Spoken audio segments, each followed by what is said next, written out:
Sounds rolling. You are now tapped in with Through My Eyes with one eye. Find Willie. Through my eyes with one eye. The world, it was podcast. Hey, this your boy Ill Will. Make sure y'all tap into the World's Illest Podcast.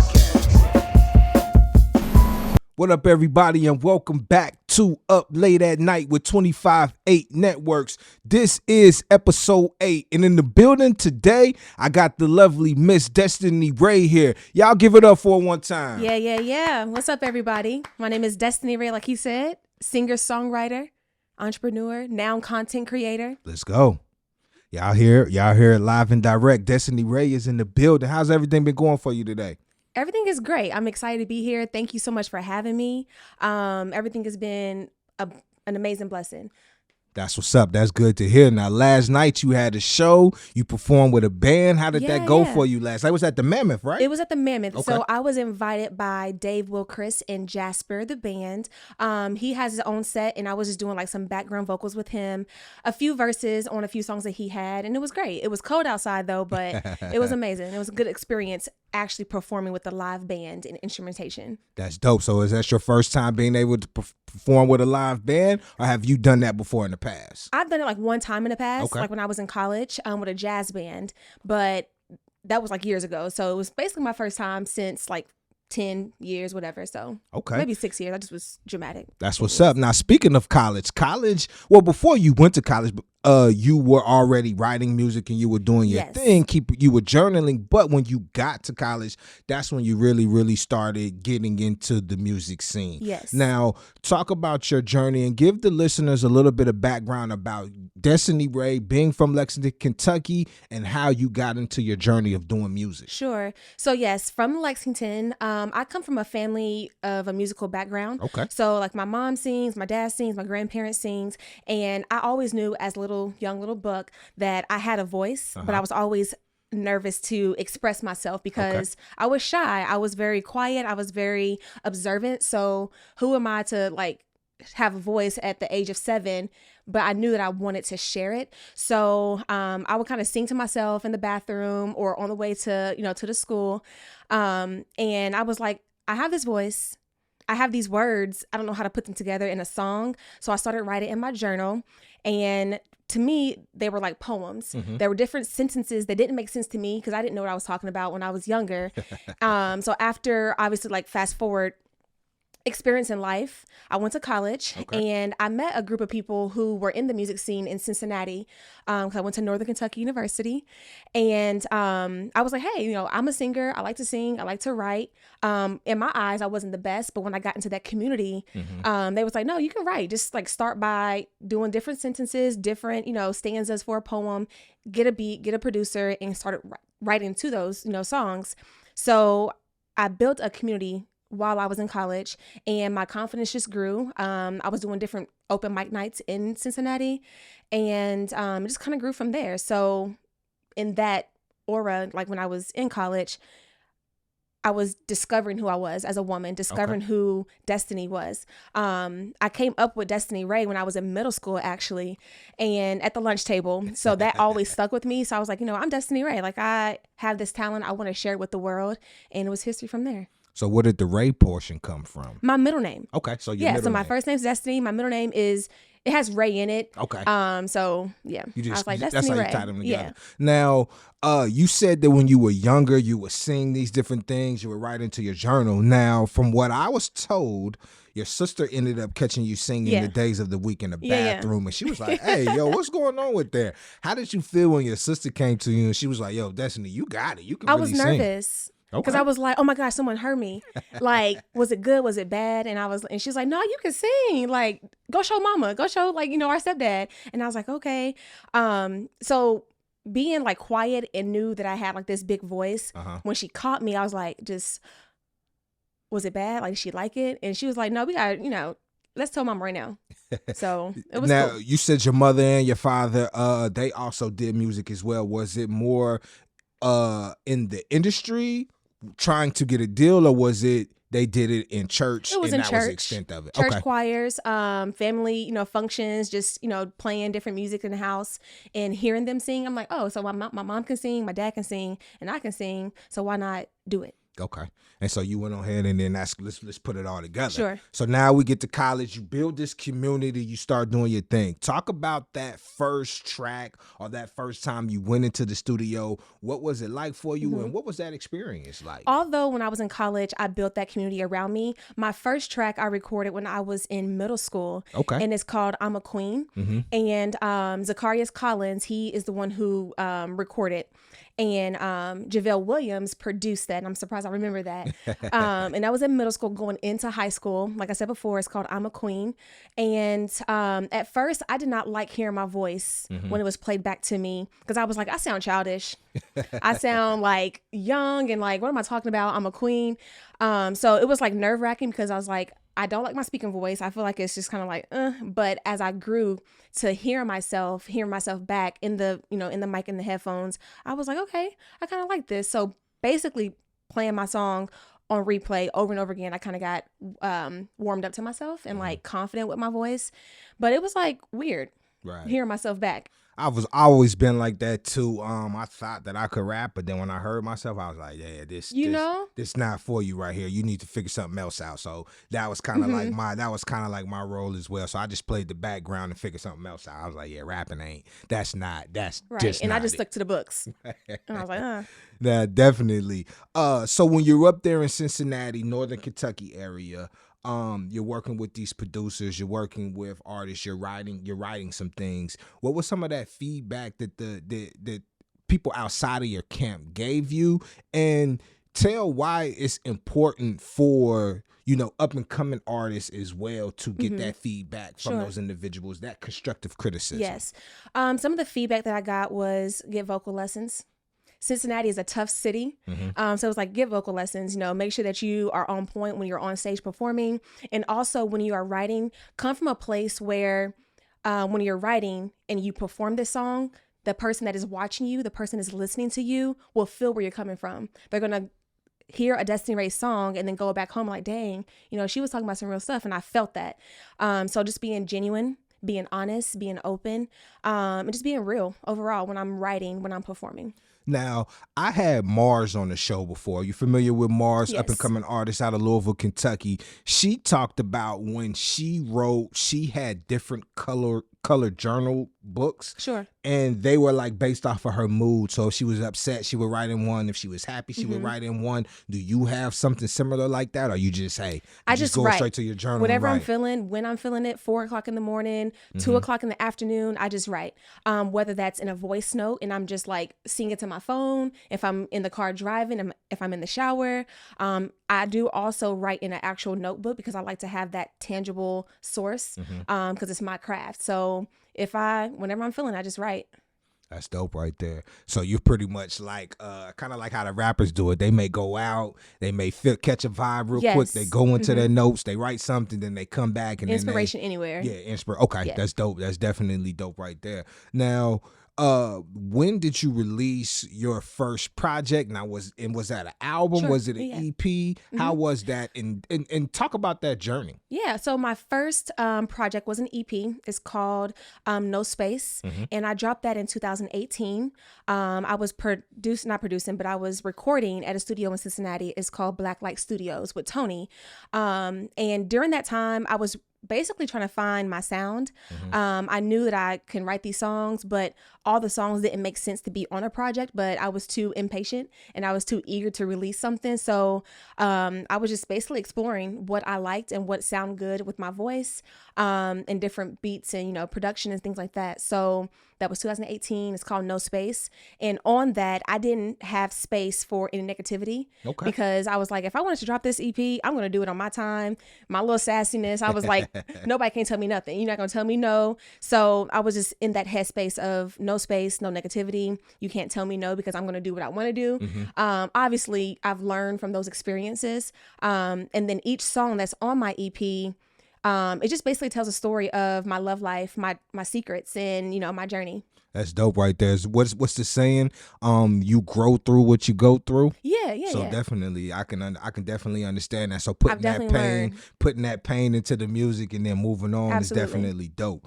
One thing that I noticed about No Space, the tracks on No Space don't have any spaces. Was that strategic to that? And what was your thinking in the song title? The song title. Absolutely, that was very intentional. So thank you. That makes me happy. I pay attention. Yeah. So when I was working with someone in particular, for confidential reasons, I won't say his name. Gotcha. I was like, I want my EP to be no space. And I was like, and I also don't want any spaces in the titles. Mm-hmm. So when someone is like typing in like my EP, I'll just tell them, oh, the song is called You Changed Me, No Spaces. No space. Okay. I just thought it was dope in the moment. I was just, kind of. That's one of the first things I picked up on when I went back and I was looking at your discography and I was looking at everything. I was like, yo, these don't have no spaces and it's no okay. Yeah. So it's kind of like a double entendre, like when you're dealing with music and everything like that. So I felt like that was dope. Talk about the response that you got back from that first EP. How did the fan base like it? And did did that push you to keep wanting to make music? So my response when I dropped my EP, there were a few songs on there. One is called Late Night, and it's about a booty call. I'm gonna call it what it is. And my family and my community did not see me or perceive me in that space. They always thought, oh, DestineeRai, she's just sweet. She's, she's innocent. Nah, So when that came out, I had, responses like, oh, you're a little bad, you're a little naughty. I'm like, yeah, that's in me. So I wanted to, show different sides of who I am as a woman. And I had expectations. And the numbers did not do well at all. It like plummeted, I didn't know the marketing strategy. Gotcha. I didn't know a proper rollout, plan. So I was kind of bummed, like, dang, I put all my money in here. I was a broke college student. So I spent more money than I have in my bank account on my career, my talent. Why ain't this doing what it's supposed to be doing?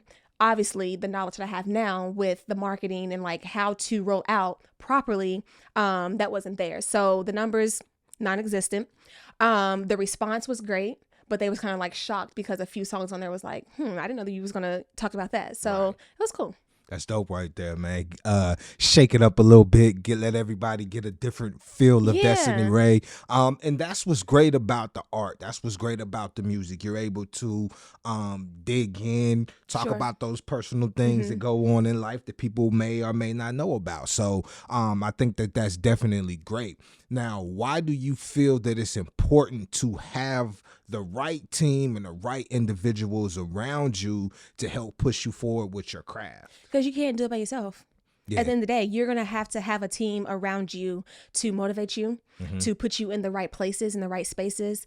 And even though I may think I have all the knowledge in the world, I don't. Yeah, right. So the next person will. The next person will say, no, Destiny, this is how you're supposed to do it. And you have to be open to criticism. You have to be open to building that team around you because you just can't do it by yourself.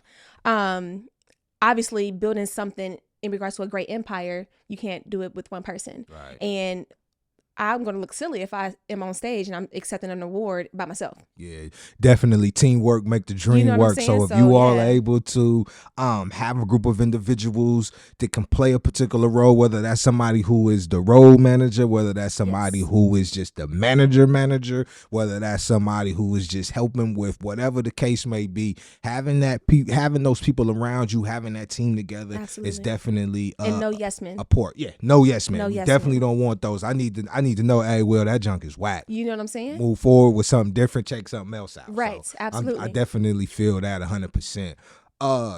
Now, you've also had the opportunity to perform at a lot of different locations, a lot of different cities, and I want to say you even went, it was overseas or was it a cruise? How did that go? Yeah, so I performed out of the country in the British Virgin Islands. Okay. And that Shout was out basically... to the Virgin Islands. Yeah. That was basically a connect that I had from my best friend, Chelsea Talise, up-and-coming model. She's amazing. Her cousin, Kevin, he is in the modeling industry when it comes to photography, and they had a summer sizzle in 2018, I believe that's when I went, and they needed some openers for the runway, and I performed at a nightclub in the islands, which was very different than the United States. And the guy who was over the summer sizzle in the BVI, he was like, DestineeRai, like, you was amazing. Can you do the next show the next day? I said, hell yeah, let's do it. So making those connections there was a great opportunity. I was able to sell merch there, my first ever merch. So I would like to say that I'm a little international artist. There you go. They really showed love. They did. There you go, right there. International. You got to make it happen that way. That's definitely dope. Now, what about some of the venues here? Because you've performed in Cincinnati. Yes. I'm pretty sure you've performed in your hometown, Lexington, and here in Louisville, right? Okay, so going back really quickly, I moved away from Lexington in 2013 after I graduated high school. So I basically lived like my young adult life in the Northern Kentucky, Cincinnati area. So I really haven't had the opportunity to perform back home, which I'm hoping that will be very, very soon. So in Cincinnati, I can't remember all the venues, but I will talk about Louisville. So when I was in like the Cincinnati, Northern Kentucky area, I would travel back and forth. So I performed at Cajou. I performed at Mag Bar, Habana Blues. I performed at Coconut Beach. I think that's what it was called back in the day. Is that where Sasha Renee had her thing going on? Okay, gotcha. And that's when I was introduced to I Am Royalty. I'm an I Am Royalty affiliate as well. Yeah, I was going to ask about that. That was my next question, so, but go ahead. Yeah, and then I had the opportunity to perform, open up for Life Jennings in Knoxville, Tennessee. That was an amazing opportunity. So I'm pretty sure I'm missing out a few locations, but I've been performing lately a lot heavy. Getting it in. That's dope right there. Now, you brung up I Am Royalty. That's Tez of Too Deep. Yes. He's a part of I Am Royalty. Now, is he the originator of He's that? He's founder, yes. He's the founder of that. Yes. Now, talk about I Am Royalty. Let everybody know what I Am Royalty is and what that collective group does for the city and the state of Kentucky, city of Louisville and the state of Kentucky. Yeah. So I Am Royalty is basically a collective of individuals, whether you are photographer, videographer, rapper, singer, model. We all come together to encourage each other. We provide different resources. If I need someone to co-write on a song, I can reach out to an I Am Royalty affiliate to say, hey, let's get together, let's collab on something. We also just work on pushing the culture forward, and just making sure that we support each other at different venues, at different performances. Yeah. Definitely. That's like my whole thing, pushing the culture forward. So you see that a lot right here with what I say, but that's definitely dope that you have that group of individuals who are coming together and are kind of like paving the way to say, hey, we have to work with each other in order to, get to the next level to make some things happen. Yeah. You know what I'm saying? Now, after you dropped No Spaces, you just recently dropped another project as well. Talk about that new project that you have dropped and the growth of from No Spaces to this new project. Okay, so No Space. No space, not spaces, no space. I'm a little sassy, my bad. No Got Space. You. My bad. I'm Sure is the name of my album, and that's my baby. So I wanted to drop an album for me. And also some of my fans and my supporters, they wanted me to drop an album as well. Okay. Obviously, I know right now albums aren't the thing, but that's what I wanted to do. And I was happy that I was able to do that. And I had the ability and the liberty to do that. So from No Space to I'm Sure, in regards to growth, production, engineer growth, just sound growth, my pen game growth. And obviously it's been years from 2018 to 2023. I was able to experience life. So you went through some things. Yes. Okay. Experience life, experience partners, experience friendships, and just being a young adult, being a Black woman in today's society, I was able to kind of pull from my hurt, pull from my happiness, pull from my sadness, and kind of create my work of art, which is I'm Sure, because I'm sure of who I am as a woman. I'm sure of my womanhood, my sisterhood, of who I am overall in my entirety. I love my growth as an individual because I wasn't the best person. I wasn't the best daughter, the best sister, the best, overall who I am. And with growth and with life experiences, I've learned that I was wrong. I've done wrong. I am deserving of more than I was, receiving. And I would like to think that when I'm on stage performing, I'm sure that you're going to feel this hurt. You're going to feel this pain. Right. You're going to feel when I'm happy, when I'm sassy, when I feel sexy. So yeah, just overall growth. And I think that's an amazing thing, whatever you are going through in life, do not be scared to do it. There were a few songs that didn't make it to the album, but I felt good recording it because I was able to have my own therapy, in the booth. I was able to just basically express myself and, get that off my chest. Maybe one day I can release it, but yeah, overall, just self-growth, self-positivity. Now that's dope because when I was reading your bio, it talks about you creating music and doing music is it's therapeutic for you, but also it's also a way for you to relate and reach out and talk to other Black and brown. Absolutely. Not just girls, but boys as well. Yeah. Talk about that because you work with those individuals outside of that. So talk about that and how when they find out that Miss Destiny does music. Yes. What's their response? Yeah. So, besides my, music career, I do have a career in social work, basically in foster care, working with, adolescents and children. Children are obviously the most fragile, the most, codependent, community that they need someone to look up to. They need someone to give them advice, not from their parent, not from their foster parent, but someone who is just there to help. Right. And also someone who looks like me or I can relate to, for a little girl, a little boy. So when they find out that Miss Destiny is a singer and is a performer, they always want to see the videos, but it's a fine line between, or I guess it's a, what's it called? A boundary issue. But gotcha. I'm like, if you find me, you find me. I'm not going to stop you. Yeah. So I would say, I sung this song, this is me singing. And they're like, oh my gosh, I want to be like you. I want, to have that confidence that you exude. I want to, be able to share my story and not be scared or nervous to share your story. And on the album, I have a song called Him. It's basically paying homage to men, little boys, and also grown men. If you are going through any type of mental health experience, it's okay to express yourself. It's okay to be that outcast and tell your story. No one's going to judge you but yourself. That's all right there. You know what I'm saying? Right. So you're not in comparison with nobody but yourself. So why not? So yeah, they just look up to me in that, in that sense. That's dope right there. So your latest album is out, I am sure. You got songs on there, you're performing, you're still doing your thing. What's next and what's upcoming for DestineeRai? Is that more performances? Is that another album that's coming out or an EP? Tell everybody what you have coming up next and what they can be looking for. Sure. So as of late, I've been working really, really closely with Prince of City Management and also Parker, working on dropping some singles really, really soon, making sure that rollout plan and that marketing plan is right so I can expect some great, feedback, and also performing. So I am now performing when it makes sense for me. Okay. Humbly speaking, I feel as though I've been performing a lot and it's time to be compensated. It's time to, give you my talent. It's a business. And for you to, reciprocate, what I'm worth and, and more. So my next performance is also with Dave, Will, Chris, and Jasper on the 14th. I'm opening up for an artist.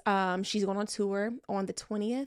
And then it's going to be history from there. That's what's up. So let me ask you this, because I was told, and I may be wrong because I'm not an artist. Sure. But you can also go on to your ASCAP BMI, and then you can type in those performance dates, and they still cut you. Absolutely. Okay. So all right. So just drop a gem real quick for the individuals who are not doing that, and why it's important to do that, because although you may not get booked and paid, if you do the proper business, you get back pay. Okay. Yes. So an advice that I would give to up and coming artists is keep a log of your performances, how long your performance was, if you got compensated during that performance, whether that's your food, your travel, your stage presence time, whatever the case may be, keep a log, and then go back and add your log to every single DSP that you have, because it's going to track them. It's going to show consistency. And then once your track is played on the radio, or once your track is, spun, in the clubs from a DJ, you're going to get back pay for that. It may be pennies to some and then dollars or thousands to most, but keep a log. Dope right there. For sure. That's a gem right there. So if you guys are not doing that, you're performing at these venues, take the advice of Miss DestineeRai. Keep a log of your music, of your performances, and make sure that you log those things in. Now before we get out of here, where can people find you at on social media? Yes. Where can they find the music? And what track would you say, hey, I need to go check that out for me one time? Yes, so you can find me on Instagram, social media platforms at DestineeRai Music. And then also you can, my favorite track. Yeah, your favorite track on your project, which you want them to go listen to, check okay. out. Yeah, y'all need, because we want y'all to go spin these records, man. We here, we dealing with the artists. Go spin that record, man. Yes, you can also find I'm Sure and No Space on all streaming platforms.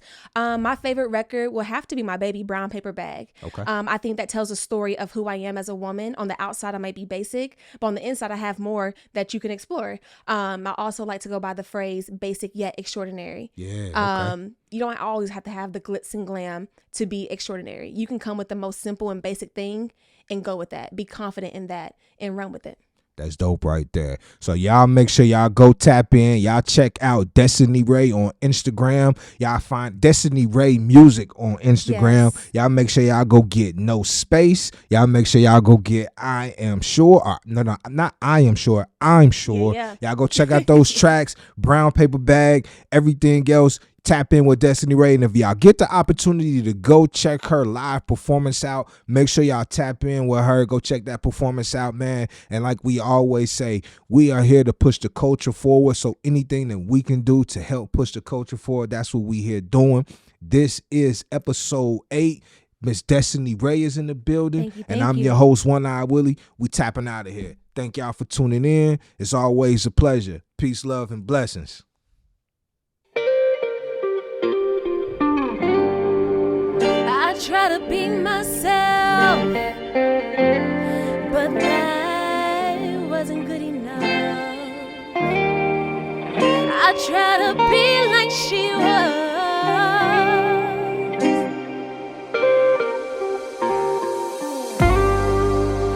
Try to conform so you can love me, but I just felt myself.